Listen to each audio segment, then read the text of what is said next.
digamos, esa interrupción, digamos que en cierta manera temporal del acceso a los servicios de salud, porque si ustedes ven el racionamiento, básicamente no niega servicios. ¿Sí? Eso es como se le tiene a lo mecánico, se le tiene, pero se le demora, ¿cierto? En ningún momento se niegan los servicios, pero hay mecanismos que pueden estar dilatando eso. Estos mecanismos se conocen con el nombre de priorización implícita, ¿cierto? Aquí no hay, cuando los recursos son escasos, ya hemos hablado un poco de esto y es que toca priorizar, ¿cierto? Toca decidir qué se va a hacer con los recursos disponibles. Entonces, para decidir qué se hace con los recursos disponibles, ¿qué tenemos? Tenemos dos vías. O hacemos una priorización de qué es lo más importante, a quiénes debo atender, a quiénes debo, en dónde debo localizar el recurso. Lo puedo hacer de una manera implícita, ¿sí? Con estos mecanismos de los que acaba de hablar el profe, del racionamiento, que básicamente son mecanismos de priorización implícita, es decir, no están escritos en ninguna parte y digamos que vamos atendiendo a los pacientes como vienen, como el primero que llegó, y demás, como les digo, no se niega el servicio, sino que se demora, se demora, se demora, se demora y mañana madrugue más, ¿cierto? A ver si le toca ficha porque le atienda. O está la otra vía, que es el proceso de priorización explícita, ¿cierto? Donde sí vamos a tener muy claro cómo vamos a asignar los recursos, ¿cierto? Entonces ese proceso de priorización explícita o de racionalización va a implicar un esfuerzo mucho más grande, ¿cierto? Eh, ese esfuerzo viene desde lo institucional, pero también viene desde lo político, porque se cruzan un montón de actores de interés allí. Bueno, vamos a ponernos todos de acuerdo, pacientes, médicos, prestadores, sistema de salud, farmacias, todos. ¿Dónde vamos o dónde se considera o dónde la sociedad considera que van a estar mejor asignados esos recursos? Pero tampoco va a ser una cosa arbitraria, sino que para esto hay mecanismos, ¿cierto? ¿Cuál va a ser el mecanismo que nosotros, por ejemplo, cuántos somos? Nosotros 162 aquí, vamos a elegir para asignar un recurso escaso. ¿Sí? Nosotros que somos un colectivo y tenemos un recurso escaso, ¿cómo lo vamos a asignar? Pero entonces esto no puede ser a dedo por meritocracia, sino, bueno, vamos a establecer unos criterios de priorización. Y dentro de esos criterios de priorización, entonces por aquí empieza a entrar la evaluación de tecnologías. Un criterio fundamental, que las tecnologías sean seguras, sean efectivas, ¿cierto? Básicamente, lo principal, si estamos hablando de tecnologías en salud, ¿a dónde vamos a dirigir los recursos? A las tecnologías que realmente valgan la pena. ¿Qué vamos a financiar o qué vamos a incorporar, digamos, a nuestras prestaciones? Tecnologías que valgan la pena. Si es para atención de usuarios, podemos hacer una lista de priorización, ¿cierto? Quienes más lo necesiten, quienes tengan más esperanza de vida, tal cual se hizo con el caso de las camas UCI con el tema del COVID.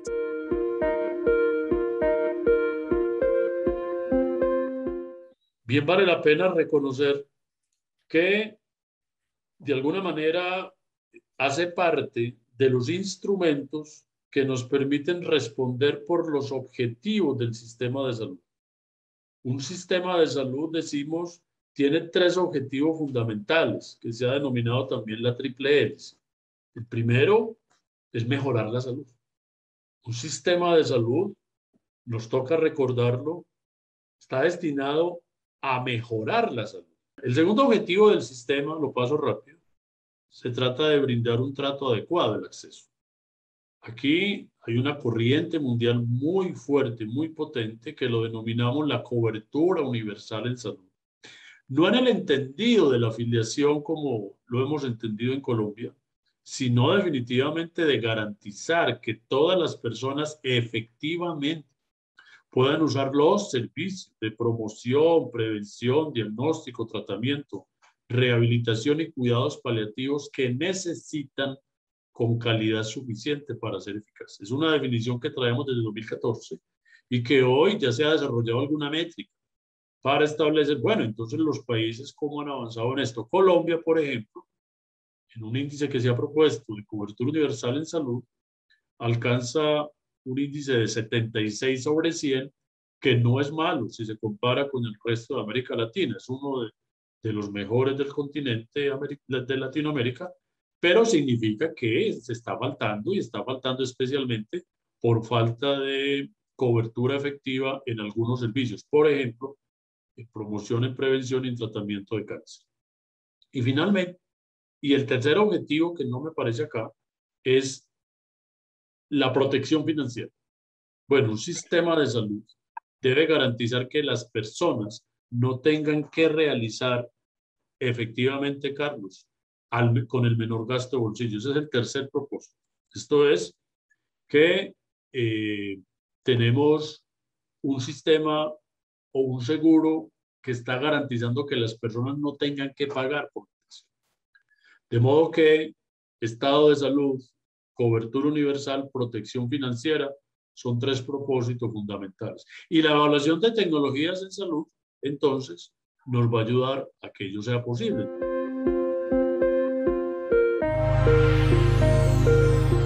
La evaluación de tecnologías de salud va a ser, digamos que la luz que nos va a guiar para la toma de decisiones de cómo realizar eficientemente, por ejemplo, la asignación de recursos. Yo siempre digo que esto es como un mirar antes de saltar, de dar el salto mortal, por ejemplo, incorporación de tecnologías en, digamos, en un sistema de salud, ¿sí? Digamos que vamos a decir que financiar con recursos públicos, que es algo tan, pero tan sensible, ¿cierto? Los recursos públicos son un tema muy sensible y pues se supone que debemos darle la mejor destinación. Entonces, antes de decidir, por ejemplo, qué incorporar a la financiación pública, tenemos que mirar. Tenemos que estar bien informados, tenemos que tomar las decisiones, o más bien el tomador de decisiones debe tomar esas decisiones de una manera que sea sistemática y de una manera que sea muy, muy bien informado, ¿cierto? Adelante, Pablo. Para, digamos que poder tomar este tipo de decisiones, sobre todo en las tecnologías en salud, hay que recurrir a la evidencia. ¿Cierto? La evidencia científica nos va a dar esa luz y nos va a guiar sobre todo para responder pues como algunas preguntas sobre la efectividad, sobre la seguridad, que eso es como lo fundamental en cualquier tecnología médica. Pues primero si es seguro, pues no vamos a financiar cosas que ya han demostrado en la literatura que no son seguras o que no son efectivas, ¿cierto? Digamos que ese es el primer paso de descarte. Si aquí echamos mano de la literatura, de la literatura científica para determinar esto, de ensayos clínicos, por ejemplo, de estudios de casos, de metaanálisis y todo este tema de la evaluación de tecnologías ha tomado un vuelo muy grande, tiene una fuerza muy grande en todo el mundo.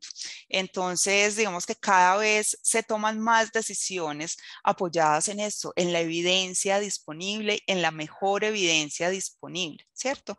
Que no sean criterios simplemente arbitrarios, sino que sean criterios sustentados en evidencia clínica. Entonces, estas evaluaciones de tecnologías, como les decía, incluyen una primera parte que es de evaluación clínica, pero también se va a evaluar la parte, creo que está más adelante, profe, la parte económica, sí, la parte económica, es decir, si ya respondimos que la tecnología sirve, que es segura, ahora vamos al siguiente paso.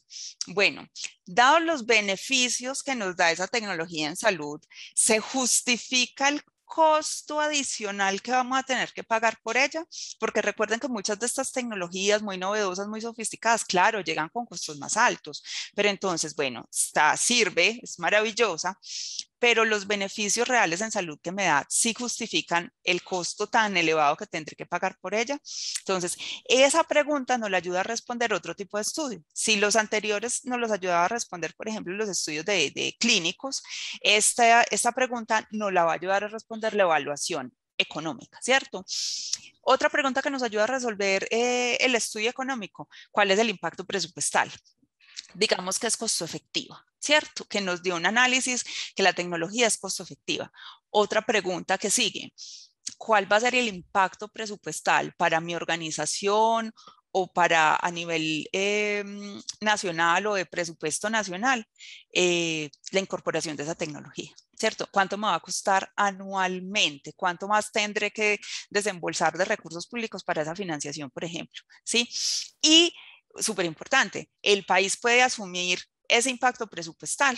Entonces, son dos preguntas muy importantes desde el punto de vista económico. Si los beneficios justifican los costos y cuál es el impacto presupuestal. Pero aquí no para la evaluación de tecnologías. Y creo que de pronto los que ya hayan estado familiarizados con el tema se van a centrar mucho en esto, pero es que una evaluación de tecnologías no incluye solamente esto, seguridad, efectividad, evaluación económica y el impacto presupuestal. Pues no. Digamos que son los estudios más gruesos y digamos que con los que se cuenta mayor recurso para hacerlo por el tema de la disponibilidad de información. Pero hay otros dos componentes que no son menos importantes, que son la evaluación organizacional y la evaluación desde el punto de vista ético y social. Esta parte de evaluación organizacional es fundamental. Entonces, tenemos la tecnología que es segura, que es efectiva, que nos dio costo efectiva y que tiene un impacto presupuestal moderado. Ok, maravilloso.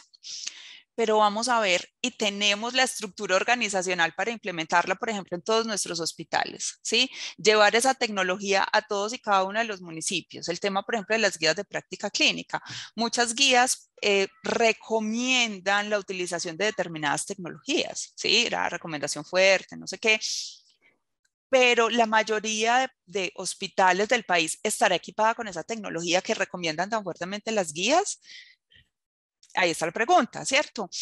Resulta que esta tecnología que estamos evaluando, sí, muy bonita y todo, pero necesita capacitación fuerte de personal durante muchos meses.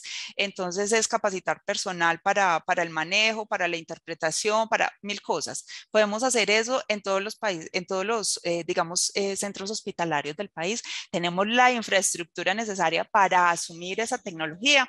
Entonces, a veces esto se deja de lado, pero no es menos importante tener esa parte de idoneidad organizacional, pues que tengamos los recursos para implementarla, ¿cierto? Y por otro lado está la evaluación ética y social que nos va a ayudar a responder a quiénes y cómo va a afectar esa decisión de incorporación o no. Por ejemplo, si esa tecnología va dirigida a una población específica, a una población vulnerable, algún tipo de minoría, ¿quiénes se van a beneficiar más de esas tecnologías, cierto? Por un tema también de equidad social. Entonces, por ejemplo, se valoran mucho que las tecnologías estén dirigidas a población vulnerable. Entonces, los niños menores de 5 años, las gestantes, el adulto mayor, las personas con enfermedades crónicas graves. Entonces, ¿quiénes van a ser los más beneficiados de la intervención? Pero también, ¿quiénes serían los más perjudicados en el caso de no incorporar? ¿A quién vamos a dañar? El tema del costo de oportunidad. Si la incorporo, ¿a quién puedo beneficiar? ¿A qué grupo poblacional?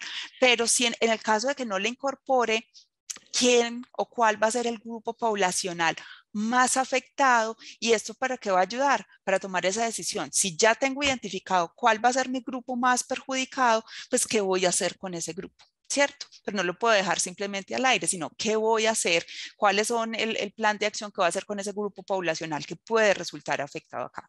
Entonces, aquí importante para cerrar esta, cuando hablamos de evaluación de tecnologías, si se dan cuenta, la evaluación económica es un componente de la evaluación de tecnologías. No lo es todo, no es el fin único y último, no es la última palabra sobre incorporación, por ejemplo, de tecnologías a un sistema de salud. Que porque es costo efectivo, entonces lo tenemos que incorporar. No. No, la respuesta es no. No todo lo que es costo efectivo deberá ser incluido, por ejemplo, a financiación. Y al contrario también aplica. No todo lo que sale que no es costo efectivo, entonces no se va a incorporar, ¿cierto? ¿Por cuestiones de qué? De esto, de evaluación, de justicia social y de acceso y de equidad. Piensen, por ejemplo, eh, las, eh, eh, las pastillas, los medicamentos para disfunción eréctil, si uno las evalúa, posiblemente son muy costo efectivas, ¿cierto? No tienen un costo muy alto, tienen una efectividad probada, pero implica que sean costo efectivas que debieran financiarse con recursos públicos. Tal vez no. Y sobre todo cuando aún tenemos, por ejemplo, en sistemas de salud que aún tienen tecnologías en salud que pueden ser vitales para su población, por ejemplo, vacunas que todavía no cubren. Entonces, pues no sería ético también decir, vamos a cubrir medicamentos para disfunción eréctil, pero no, todavía la vacuna contra el neumococo no está cubierta, ¿cierto? Entonces, costo efectivo, pero no habría necesidad por preferencias sociales de incluirla. Y al otro lado, por ejemplo, están algunos tratamientos para enfermedades huérfanas. Costo efectivos, estos medicamentos no van a ser costo efectivos, ¿cierto? Y sobre todo porque no van a tener impactos a veces muy grandes en sobrevida e incluso a veces en calidad de vida también son muy discretos. Pero digamos que por un tema de acceso y de equidad, eh, se deben incluir y también por las preferencias sociales, ¿cierto? Por ejemplo, tenemos personas con estas enfermedades huérfanas y esa es su única opción terapéutica, ¿cómo se las vamos a negar? ¿Cierto?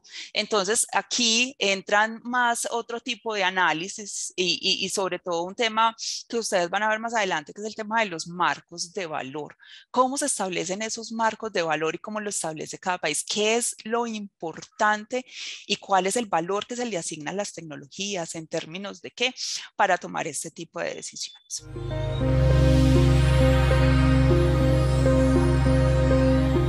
A propósito, Paula, ¿por qué no aprovechamos para precisar la diferencia entre la eficacia y la efectividad a propósito de las vacunas contra el COVID y el paso que estamos siguiendo? Bueno, es un punto bastante relevante diferenciar estos dos términos que si bien parecen muy similares, tienen una diferencia importante. Es que usualmente se mide la eficacia y más pues ahora que estamos hablando de vacunas, se mide la eficacia es básicamente qué tan bueno es o si efectivamente la vacuna sirve en un ambiente controlado, ¿cierto?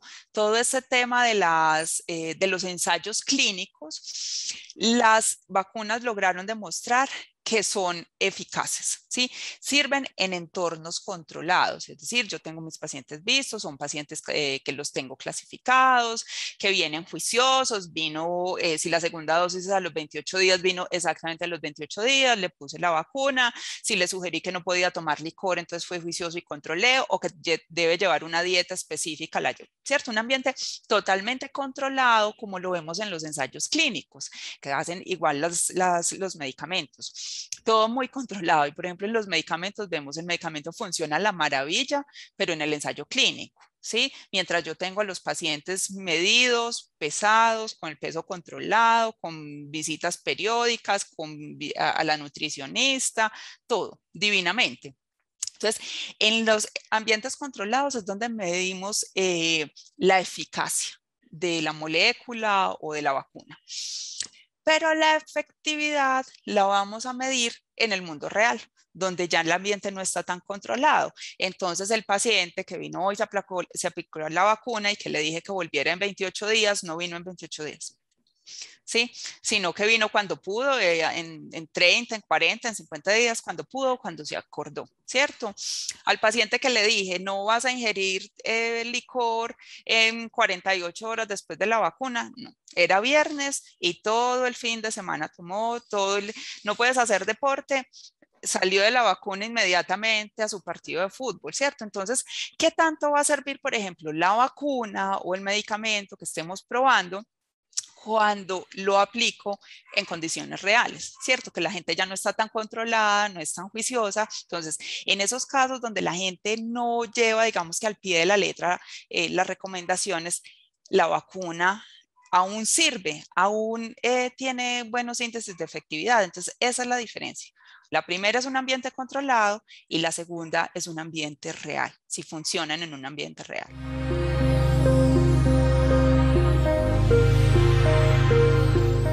Y entonces la eficiencia ya sería la palabra clave que va de la mano con la evaluación económica, ¿cierto? La evaluación clínica nos está buscando responder por dos palabras, seguridad y eficacia. Y la evaluación económica nos está buscando responder por el uso del recurso. De manera que aparecen, ya Paula nos va a explicar más adelante, las relaciones de costo-efectividad. En la evaluación organizacional, la palabra clave es la idoneidad, ya hablamos de ello, y en la evaluación ética y social, la equidad. Entonces, precisamente, Paula, hablando de la evaluación económica como quien nos aporta la eficiencia, ¿por qué no planteamos un poco en qué consiste este árbol de decisión y cuáles son las distintas técnicas que se pueden emplear para la evaluación económica? Bueno, entonces ya vimos que dentro de la evaluación económica en salud, una definición fundamental, la evaluación económica es un componente de la evaluación de tecnologías. Entonces no olviden esa palabra, es un componente, es solamente uno de los 4 componentes de la evaluación de tecnologías. Adicional a eso, la evaluación económica va a ser un análisis comparativo, y esa palabra comparativo es fundamental, de cursos de acción alternativos. ¿Alternativos cómo? En términos de los costos y de los resultados en salud.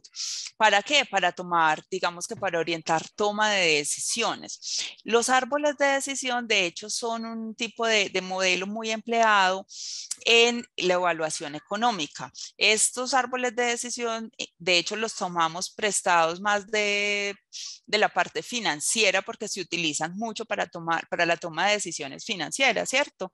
¿Qué me conviene más? Si meter la plata en un CDT o en un fondo de inversión colectiva, ¿cierto? Sabiendo que, por ejemplo, las tasas el interés que va a pagar cada uno y al final, ¿qué? ¿Cuánto dinero voy a tener yo, por ejemplo, al final del año si invierto en el CDT o en el fondo de inversión colectiva? Entonces, estos modelos de decisión se utilizan allí para tomar la mejor decisión posible, dadas unas probabilidades de ocurrencia de los eventos, ¿cierto? Estos árboles o estos tipos de modelos los tomamos prestados para la salud, para determinar qué, para elegir cuál curso de acción es mejor. Entonces aquí no vamos a tener el CDT y el fondo de inversión colectiva, sino que vamos a tener, por ejemplo, programas de salud. ¿Sí? ¿Qué es mejor? Implementamos el programa de obesidad dentro de la EPS o en la IPS, o no implementamos el programa de salud, ¿sí? Tratamos al medicamento, a los pacientes con tamoxifeno o con la otra que en estos momentos se me olvida, ¿cierto? Con anastrozol o con tamoxifeno, ¿sí? En términos de impacto en la salud, ¿eso qué me va a representar? ¿Cierto? Por ejemplo, sobreviven los pacientes, calidad de vida, disminución de recaídas. ¿Eso qué me va a implicar? Tener uno u otro curso de acción, ¿sí?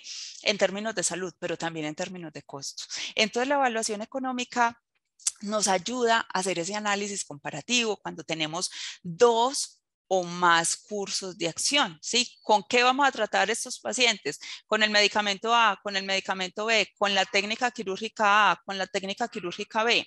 Vamos a mirar cuál es el impacto en salud, por ejemplo, puede ser años de vida ganados o calidad de vida ganada, pero también cuánto me va a costar cada uno de ellos y poder hacer ese análisis comparativo. Entonces, es fundamental que yo tenga con qué comparar. Es decir, si yo voy a decir que la tecnología nueva, la que quiero incorporar o la que estoy evaluando es más efectiva, cuando hago esa precisión de que una tecnología es más efectiva, yo tengo que decir más efectiva con respecto a qué, ¿cierto? Si yo digo que es más efectiva es porque la estoy comparando con algo, ¿cierto? Si yo digo que es más barata, pues dígame con qué la está comparando para poder aseverar eso. Entonces, la evaluación económica necesita eso, tener un comparador base y tampoco puede ser cualquier comparador, ¿cierto? Se supone que el comparador que vamos a utilizar en las evaluaciones económicas debe ser la tecnología puede ser el gold estándar o la tecnología más ampliamente usada, por ejemplo, en el país en ese momento, ¿cierto? Para poder tener un buen punto de referencia y no, pues, ay, comparémosla con placebo, pues, ¿cierto? Claro, puede ser mucho mejor, pero comparado con un placebo, no. Compárele con una tecnología que actualmente se esté implementando, por ejemplo, en el país o que estén implementando en sus planes de salud para mirar si efectivamente es más efectiva y es más barata o si es más efectiva y es más costosa, ¿cierto? Para poder informar la toma de decisiones.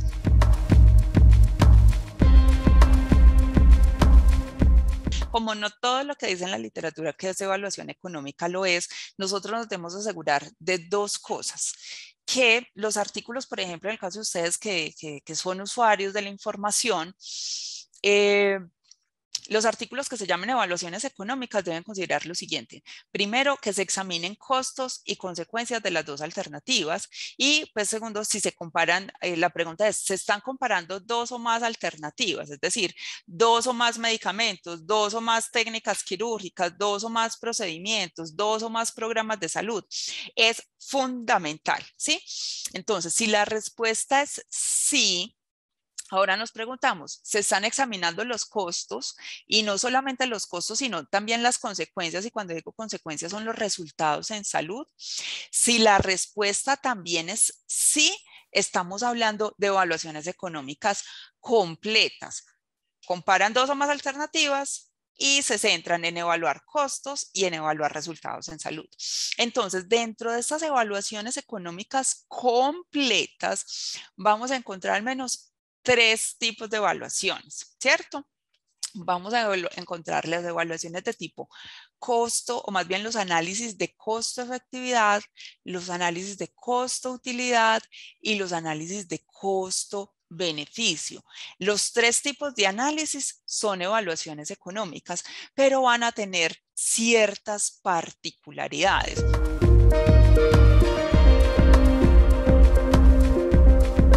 Entonces, estamos claros que las evaluaciones económicas van a tener que medir costos y resultados en salud, ¿sí? ¿En qué se van a diferenciar estos tipos de evaluación económica, estos análisis? En la manera en que vamos a medir las ganancias o los resultados en salud que vamos a obtener con las intervenciones. Pues los costos no hay problema. Un costo es un costo aquí o en la China y todo se va a medir siempre en unidades monetarias. Pero los resultados en salud sí podemos encontrar diferentes maneras de medirlo. Entonces, en los análisis de costo-efectividad, la efectividad o los resultados en salud o los desenlaces se van a medir en lo que nosotros conocemos como unidades naturales. Una unidad natural que puede ser los años de vida ganados, puede ser los eventos de migraña evitados, las hospitalizaciones evitadas, las recaídas evitadas, las complicaciones evitadas, los La casos correctos. reducción de la obesidad en La una medida. reducción, sí, puede ser, o la reducción de complicaciones o de efectos adversos. Todas esas unidades que están expresadas en términos naturales y que son desenlaces centrados en el paciente, ¿cierto? Disminución del número de fracturas en el año, qué sé yo, ¿cierto? Que están expresadas básicamente en términos de la efectividad que reporta la tecnología. Es decir, yo agarro una tecnología determinada, un medicamento. Este medicamento, ¿para qué está diseñado? Para la migraña, ¿cierto? Para quitar la migraña o para disminuir el número de episodios. Esa es mi unidad natural, ¿cierto? ¿Para qué está diseñado ese otro medicamento? Es un antihipertensivo, pues para mantener los niveles de presión arterial controlados. Listo, esa es una unidad natural, ¿cierto? Bueno, y todo lo que allí conlleve. Entonces, estos análisis se miden en unidades naturales. El más común y el que más se usa es este de años de vida ganados, pero hay montones. Como complemento a este tipo de análisis de costo-efectividad, vamos a encontrar los análisis de costo-utilidad, muy pegado a lo que les comenté previamente, que se dieron cuenta que los años de vida ganados no son suficientes, ¿cierto? Porque no es solamente extender la vida, sino la calidad de vida con que se vive. Entonces, por ejemplo, estaban encontrando que eran algunas tecnologías costo-efectivas porque alargaban más la vida, ¿sí? Pero entonces esto estaba dejando atrás tecnologías que son muy buenas, pero que no impactan en la sobrevida, ¿cierto? Por ejemplo, el tema de los implantes dentales. Si tuviéramos que hacer una evaluación de esto, privilegiando solamente las que tienen sobrevida, los implantes dentales nunca serían costo efectivos o no los alcanzaríamos ni a ver, pues porque allí los implantes dentales no impactan la sobrevida, ¿cierto? Hay muchos procedimientos, por ejemplo, oculares, no impactan la sobrevida. ¿Qué impactan? Impactan calidad de vida. Entonces, si nos centrábamos solamente en análisis de costo-efectividad y en aprobación de tecnologías por costo-efectividad, podíamos correr ese riesgo, ¿sí? De dejar por fuera tecnologías que no impactaban la sobrevida, pero sí impactaban calidad de vida. Entonces aquí se crean estos análisis de costo-utilidad cuyo valor más importante es incorporar las preferencias de los pacientes al análisis. Entonces, es utilidad porque aquí están incorporadas cómo se percibe el paciente, cuál es la preferencia del paciente, cómo mejora su calidad de vida esta intervención. Y esas ponderaciones son tomadas directamente de los pacientes. Entonces, el desenlace más utilizado para estos análisis de costo-utilidad son los años de vida ajustados por calidad. Es decir, no solamente es la extensión de vida, sino la calidad de vida que se logra con las intervenciones. Y por último están los análisis de costo-beneficio, que si bien tiene una interpretación muy sencilla, porque básicamente todos esos resultados en salud se miden es en unidades monetarias, se monetizan los resultados en salud. Y su interpretación es muy sencilla porque eso es como cuánta plata le tengo que meter a este programa de salud y cuánta plata me va a devolver dentro de un año, dentro de 10 años ese mismo programa de salud, ¿cierto? Sin embargo, si bien son los más fáciles de interpretar, pueden ser los más complicados de realizar por el tema de llevar los resultados en salud, de monetizar resultados en salud, y a veces no es tan fácil monetizar. Por ejemplo, monetícenme el costo o los resultados o el sufrimiento de un diagnóstico incorrecto, por ejemplo, en VIH, ¿cierto? Por el lado de un falso positivo o de un falso negativo. Trate pues de monetizarme el sufrimiento, la angustia, bueno, todas las cosas que pueden ir allí. Es difícil y digamos que estos análisis de costo-beneficio, digamos que tienen un poco más de crítica y no son los más comunes. Los más comunes van a ser los análisis de costo-efectividad y los análisis de costo-utilidad.